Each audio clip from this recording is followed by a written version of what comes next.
नमस्कार मित्रांनो, good morning. आज आपण बघणार आहोत नवीन प्रकरण. काल आपण वर्तुळ बघितलं. प्रकरण आपलं आहे क्षेत्रफळ, घनफळ आणि पृष्ठफळ. ओके, हे तुमच्या समोरच आहे. काय क्षेत्रफळ, घनफळ, पृष्ठफळ या तिघ टॉपिकवर आपण आज प्रश्न करणार आहोत. तर चला वेळ न घालवता आपण आजच्या पहिला प्रश्न बघूया. पहिला प्रश्न काय मित्रांनो बघू. बघा, 6 मीटर लांब आणि 4 मीटर रुंद खोलीमध्ये 20 सेंटीमीटर लांब आणि 20 सेंटीमीटर रुंद मापाच्या किती फरशा बसतील, हा प्रश्न तुम्हाला केला गेलेला आहे. एक लक्षात घ्या, या प्रश्नामध्ये बघा एक खोली आहे म्हणजे ओके, त्या खोलीमध्ये 6 मीटर आणि 4 मीटर रुंद म्हणजे समजून घ्या अशी 6 मीटर आहे आणि अशी 4 मीटर आहे, बरोबर. त्या खोलीमध्ये 20 सेंटीमीटरच्या 20 सेंटीमीटरच्या फरशा बसवायच्या आपल्याला. ओके, तर असे किती फरशा लागतील असं तुम्हाला प्रश्न केला गेलेला आहे. तर बघा याला कसं सॉल्व्ह करायचं बघा. लक्षात घ्या, 6 मीटर ओके काय लांब, 6 मीटर लांब म्हणतोय तो. त्यानंतर 4 मीटर रुंद रुंद बरोबर. आणि या खोलीमध्ये कशा फरशा बसवतोय तो 20 सेंटीमीटरच्या, बरोबर का, 20 सेमीच्या 20 सेमीच्या फरशा बसवतोय. तर अशा एकूण किती फरशा लागतील. आता एक लक्षात घ्या मित्रांनो. ओके, हे तुमची खोली जो आहे हे मीटर मध्ये दिलेली आहे. कशामध्ये दिली आहे, मीटर मध्ये दिली आहे, बरोबर. आणि ज्या फरशा आहेत तुमच्या त्या कशामध्ये दिल्या आहेत, सेंटीमीटर मध्ये दिल्या आहेत. तर याचे जे दोघांचं प्रमाण आहे ते सारखं करावं लागेल. सारखं म्हणजे काय, हे जर सेंटीमीटर मध्ये असेल तर या मीटरला पण आपल्याला कशामध्ये कन्वर्ट करावं लागेल, सेंटीमीटर मध्ये. तर मला सांगा 100 सेंटीमीटर म्हणजे किती आहे तुमचं, किती 1 मीटर, किती 1 मीटर, बरोबर का. त्याला काय करायचंय लक्षात घ्या. ओके, जी खोलीची साईज आहे, काय म्हटलं मी, जी खोलीची साईज आहे ते घेऊन टाका. ओके, इथं बघा 6 मीटर आणि 4 मीटर आहे. मग 6 मीटर मध्ये बघा कसं येते, 6 गुणीला काय येईल 100 म्हणजे झालं तुमचं बरोबर सेंटीमीटर मध्ये. म्हणजे किती सेंटीमीटर येईल, 600 सेंटीमीटर, 600 सेंटीमीटर. त्यानंतर इकडं 4 मीटर म्हणता येईल, 4 गुणिले 100 बरोबर किती आलं, 400 सेंटीमीटर. ओके, हे झालं तुमचं रूपांतर कशामध्ये, सेंटीमीटर मध्ये, मीटरवरून. आता करायचं काय, जे तुमचं आलेलं आहे ओके, खोलीची लांबी रुंदी 600 सेंटीमीटर आणि 400 सेंटीमीटर हे दोघांचा गुणाकार करायचा. म्हणजे कसं, 600 सेंटीमीटर आणि हे 400 सेंटीमीटर भागिले फरशा. फरशा किती किती सेंटीमीटरच्या आहेत, 20 सेंटीमीटरच्या, परत 20 सेंटीमीटरच्या आहेत. दिसतंय तुम्हाला चांगल्या पद्धतीने. हे दोघं घेऊन या भागाकार मध्ये. कशामध्ये, भागाकार मध्ये. इथं 20 सेंटीमीटर गुणिले 20 सेंटीमीटर. ओके, सर्व सेंटीमीटर मध्ये झालेलं आहे. चला भाग देऊन टाकूया. 0 cut 0 cut 0 cut 0 cut. Okay, 2 0 cut केले मी. 4 ने इकडे बघतो, 1 बे बेजुने 4 बरोबर का. इकडं 1 बे कट झालं, राहिलं तुमचं काय 600. म्हणजे त्या खोलीला किती फरशा लागतील मित्रांनो, 600 फरशा. किती लागतील, 600 फरशा. आलं लक्षात. बघा ऑप्शन नंबर सी. काय, ऑप्शन नंबर सी हा प्रश्न तुम्हाला 5 वेळेस विचारला गेलेला आहे मित्रांनो, हे लक्षात घ्या. नेक्स्ट क्वेश्चन जाऊया लगेच. बघूया, काटकोन त्रिकोणाच्या काटकोनातील 2 बाजूंची लांबी 3 सेंटीमीटर व 4 सेंटीमीटर असल्यास त्यांच्या कर्णाची लांबी किती. एक लक्षात घ्या, एक काटकोन त्रिकोण आहे. आता आपण आकृत्या वगैरे काही काढणार नाही, कारण की आपल्याला डायरेक्ट प्रश्न बघायचा आणि सॉल्व्ह करायचा म्हणून. ओके, काटकोन त्रिकोणाच्या काटकोनातील 2 बाजूंची लांबी, काय म्हटलं, 2 बाजूंची लांबी किती आहे, 3 सेंटीमीटर व 4 सेंटीमीटर आहे. तर कर्णाची लांबी किती, कोणाची विचारली, कर्णाची. कर्णाची लांबी किती, लांबी किती, हा प्रश्न तुम्हाला विचारला गेलेला आहे. आता एक लक्षात घ्या मित्रांनो, जेव्हा तुम्हाला कर्णाची लांबी विचारली, काय म्हटलं, जेव्हा तुम्हाला कर्णाची लांबी विचारली तर तेव्हा एकदम साध्या आणि सिंपल मध्ये काय म्हणतो, जे पण संख्या दिल्या त्यांच्या डायरेक्ट वर्ग घ्यायचा.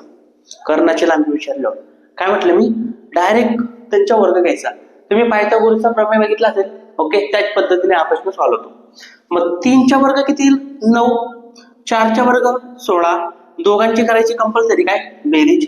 16 आणि 9 किती झाले, 25. आता बघा लक्षात घ्या, ज्या संख्यांचे तुम्ही वर्ग काढतात आणि त्यांची बेरीज करून एक वर्गसंख्या भेटणार आहे तुम्हाला. काय म्हटलं मी? वर्गसंख्या भेटणार आहे. मग दोघांची बेरीज किती आली? 25.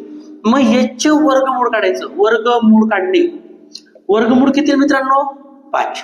म्हणजे आपल्या त्या कर्णाची, काय म्हटलं मी, त्या कर्णाची लांबी किती आहे? 5 सेंटीमीटर आहे. किती आहे? 5 सेंटीमीटर आहे. हा प्रश्न तुम्हाला बघा बुलढाणा 2024 ला विचारला गेलेला आहे आणि त्यानंतर वाशिम चालकला 2023 ला विचारला गेलेला प्रश्न आहे. तर या प्रश्नाला व्यवस्थित सॉल्व्ह करा. काही सोपा एकदम.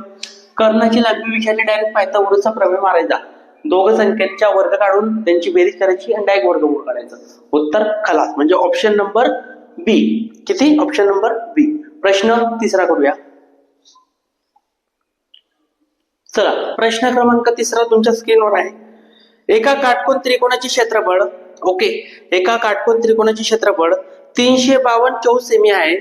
त्याच्या काटकोन करणाऱ्या दोन बाजूंपैकी, काय म्हटलं, त्याच्या काटकोन करणाऱ्या दोन बाजूंपैकी एक बाजू 22 सेंटीमीटर आहे, तर दुसरी बाजू किती? एक लक्षात घ्या मित्रांनो, एक काटकोन त्रिकोण आहे, ओके, त्याचे क्षेत्रफळ दिले तुम्हाला 352. त्यापैकी एका साईडची बाजू दिलेली तुम्हाला किती दिलेली आहे? 22 सेंटीमीटर. तर दुसरी बाजू किती, असा प्रश्न विचारला गेलेला आहे. प्रश्न व्यवस्थित समजून घ्या. हा प्रश्न तुम्हाला 3 वेळेस विचारला गेलेला आहे. बघा, छत्रपती संभाजीनगर 2024 ला लेटेस्ट आलेला आहे. त्यानंतर कोल्हापूर 2017 ला आणि दौंडला 2018 ला प्रश्न हा आलेला आहे.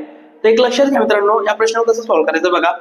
लिहायचं क्षेत्रफळ ओके भागिले एक बाजू, जी बाजू दिली असेल तुम्हाला ती घ्यायची, आणि गुणिले 1/2 वापरतो ना आपण काटकोन त्रिकोणाला, तर इथं 2/1 वापरा. म्हणजे हे पद व्यस्त करून टाका. अगोदर आपण 1/2 वापरायचो ना, हे पद व्यस्त करून टाका 2/1. तर प्रश्न सॉल्व्ह करूया. क्षेत्रफळ दिले तुम्हाला 352 भागीला एक बाजू, त्याच्या काटकोन करणाऱ्या दोन बाजूंपैकी एक बाजू दिली तुम्हाला किती? 22 सेंटीमीटर.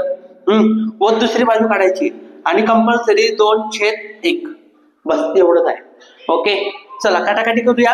बेक बे बेक बे बेक बे. 11 ने भाग जाईल. 11 1 11, 11 त्रिक 33. किती उरणार मित्रांनो? 2. 11 दुने 22. म्हणजे किती उत्तर येईल आपलं? 32 centimetre. 32 centimetre. Option number D म्हणजे 4. Option number 4. ओके, तिसरा प्रश्न व्यवस्थित समजला असेल 100% आशा करतो. ओके, नेक्स्ट क्वेश्चन करूया, चौथा. चला, चौथा प्रश्न आणलेला आहे. छान क्वेश्चन आहे. एका चौरसाची परिमिती 84 सेंटीमीटर आहे. ओके, एका चौरसाची परिमिती 84 सेंटीमीटर आहे, तर त्या चौरसाचे क्षेत्रफळ किती असेल? आता बघा, हा चौरस मित्रांनो समजा, ओके, हे क्षेत्रफळ असतं. काय असतं? क्षेत्रफळ. आणि ही तुमची जी बाहेरची टप्पा आहे याला म्हणतात परिमिती. काय म्हणतात? परिमिती. तर परिमिती दिली तुम्हाला बघा किती? 84 सेंटीमीटर. बरोबर का? 84 सेंटीमीटर. आणि याचा काय? बाजूचा वर्ग म्हणजे काय क्षेत्रफळ असतं माहिती तुम्हाला. चल, पण आपण व्यवस्थित याला बघूया. ओके, एका चौरसाची परिमिती 84 सेंटीमीटर आहे, तर त्या चौरसाचे क्षेत्रफळ किती? आता एक लक्षात घ्या, या प्रश्नाला कसं सॉल्व्ह करायचं?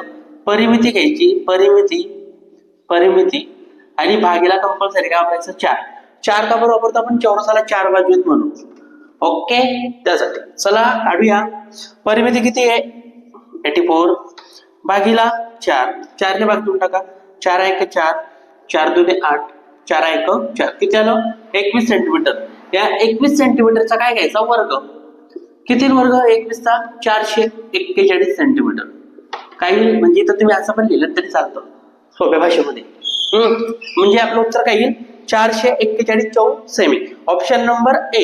हा प्रश्न कुठे कुठे विचारला आहे? अहमदनगर चालक 2023, अमरावती 2023, पुणे 2018 आणि पुणे परत 2018. म्हणजे हा तुम्हाला 3 ते 4 वेळेस प्रश्न आलेला दिसतोय. ओके, नेक्स्ट क्वेश्चन करूया लगेच. चला, नेक्स्ट प्रश्न आहे तुमच्यासाठी खूप छान प्रश्न आहे. सायकलच्या चाकाची त्रिज्या, काय म्हटलं? सायकलच्या चाकाची त्रिज्या 35 सेंटीमीटर आहे, तर चाक 200 फेऱ्यात किती अंतर जाईल? आता एक लक्षात घ्या मित्रांनो, तुम्हाला दिलेलं आहे चाकाची त्रिज्या, म्हणजे एक सायकलची चाक आहे त्याची त्रिज्या 35 सेंटीमीटर दिली, तर ते चाक 200 फेऱ्या मारतो. किती? 200 फेऱ्या मारतो. तर त्याचं किती अंतर जाईल असा प्रश्न केला गेलेला आहे. या प्रश्नावर कसं सॉल्व्ह करायचं बघूया. लक्षात घ्या, तुम्हाला दिलेली आहे चाकाची त्रिज्या. त्रिज्या गुणिले काय वापरतो आपण?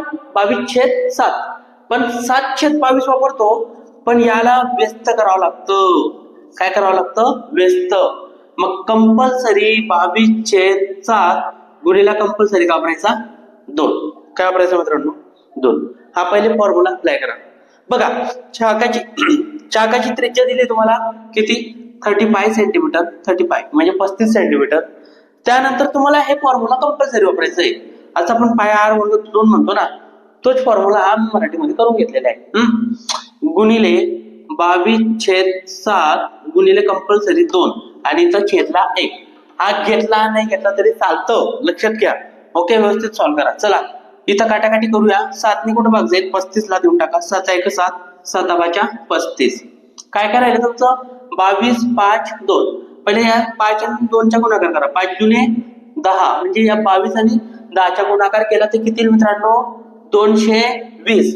बरोबर का? 220. आता एक लक्षात घ्या, हे 220 तुमची ते आले परिमिती आली, पण तुम्हाला विचारलं काय ते किती अंतर जाणार? किती अंतर जाणार आहे ते एक लक्षात ठेवायचं मित्रांनो. ते किती फेऱ्या मारतंय? किती फेऱ्या मारतंय? 200 फेऱ्या मारतंय. किती फेऱ्या मारतंय? 200. तर गुणाकार मध्ये 200 घेऊन या. जेवढे फेऱ्या मारेल तेवढे. काय? जेवढे फेऱ्या मारेल तेवढे. पण एक लक्षात घ्या, यांच्या जर गुणाकार आला आपण, ओके, यांच्या जर गुणाकार केला तर लक्षात घ्या, 22 दुने 44 आणि हा 0 आणि 3 0, 1 2 3 म्हणजे 44,000 सेंटीमीटर. हे त्याचं काय आलं? अंतर आलं. पण एक लक्षात घ्या, तुम्हाला जे ऑप्शन दिले, काय ऑप्शन दिलेले ते मीटर मध्ये मित्रांनो. कशामध्ये? मीटर मध्ये. मग मीटर मध्ये कन्वर्ट करण्यासाठी काय करावं लागेल? या 44,000 सेंटीमीटरला याला 100 ने भागावं लागेल. कशाने भागावं लागेल? 100 ने भागावं लागेल. तेव्हा ते कशामध्ये येईल? मीटर मध्ये. कशामध्ये? मीटर मध्ये. हा 0 कट, हा 0 कट, म्हणजे 440 मीटर. हाताला का उत्तर बरोबर. ओके, काय म्हटलं मी? त्रिज्या घ्यायची 22/7 गुणिले 2 हा कंपल्सरी आहे. काय आहे? कंपल्सरी. इथं सर्व काटाकाटी केली की त्याला 220 म्हणजे परिमिती आली तुमची. त्यानंतर किती फेऱ्या मारते? ते 200. आपल्याला परिमितीने विचारलं होते, अंतर विचारलं होतं. 220 परिमिती आली. त्यानंतर फेऱ्या किती मारता येते? 200 म्हणजे दोघांचा गुणाकार किती? 44 आणि 3 0 म्हणजे 44,000 सेंटीमीटर आलं. पण आपले ऑप्शन जर बघितलं तर ते मीटर मध्ये, राईट, म्हणून आपण 100 ने मागितलं. म्हणजे 440 मीटर तुमचं काय राहील? अंतर राहील. Option number C. Option number C म्हणजे 3 नंबर. ओके, हा प्रश्न कुठे विचारलाय? पालघर 2023 ला आणि ठाणे 2021 ला. तर आशा करतो हा प्रश्न तुम्हाला चांगल्या पद्धतीने समजला असेल मित्रांनो. ओके, आता आपण इथं थांबूया. आणखी एक लेक्चर आणून चांगल्या पद्धतीने त्याच्यामध्ये आणखी जे उरलेले क्वेश्चन आहेत ते घेऊ. ओके, व्हिडिओ आवडला असेल तर लाईक आणि आपल्या मित्रांना जेवढच्यांना शेअर नक्की करा मित्रांनो. खूप मेहनत करावी लागते. आज तुम्हीच मला वरती घेऊन जाणार आहोत, कारण की का तुमच्यामुळे मी आज इथं पोहोचलेलो आहोत. आणि चांगल्या पद्धतीने माझ्या म्हणण्यानुसार मी जेवढं करतोय ते तुमच्यासाठीच करतोय. तर लक्षात घ्या, आपल्या मित्रांना नक्की शेअर करा, लाईक करा. भेटूया उद्या. जय हिंद, जय महाराष्ट्र मित्रांनो.